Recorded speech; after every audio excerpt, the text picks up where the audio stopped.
They called him a demigod, a word spoken with awe by men and with fear by gods, half man, half myth.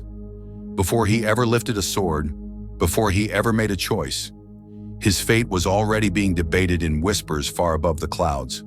The night Areson was born, the sky did not celebrate. It shattered. Thunder rolled without rain. Lightning split the heavens like scars across a wounded sky. Even the gods paused, because something had entered the world that should not have existed. He was born screaming, not with rage, but with life.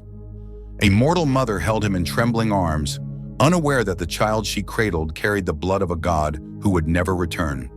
No prophecy warned her. No oracle spoke his name. Only the gods knew what had been done, and they would never forgive it. Areson grew faster than other children. By the time he could walk, the ground cracked beneath his steps. By the time he could run, the wind chased him and failed. But power never hardened his eyes. It softened them. He lifted fallen trees from trapped villagers. He stood between monsters and children. He chose restraint, even when violence would have been easier. And that frightened the gods more than his strength ever could. From their eternal thrones, the gods observed him in silence.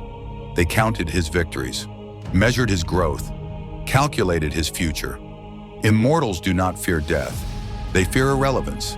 And Areson represented something worse than rebellion. He represented change. The gods debated, not whether to stop him, but when. Some argued he could be controlled. Others insisted he must be erased. But fear won. Fear always does. And so they chose betrayal, wrapped in the illusion of honor. They summoned Areson to the heavens, promised answers about his past, promised truth about his father. For the first time in his life, Areson felt hope. He ascended not as a conqueror, but as a son seeking understanding. The moment his feet touched divine ground, the lie revealed itself. Chains forged from divine will wrapped around his body.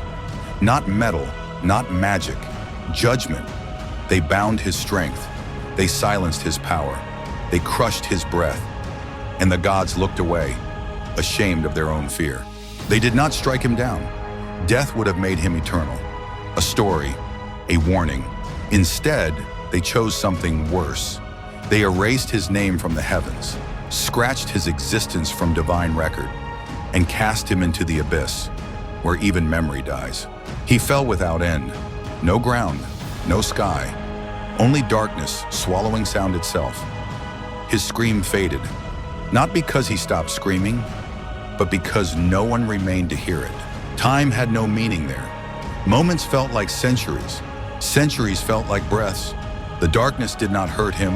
It waited, and waiting was worse. Areson raged. He begged. He cursed the gods.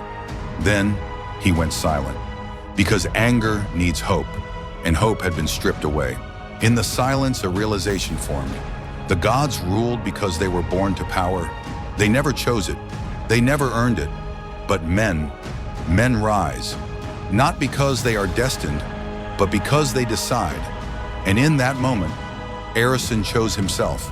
The chains trembled, not from force, from defiance.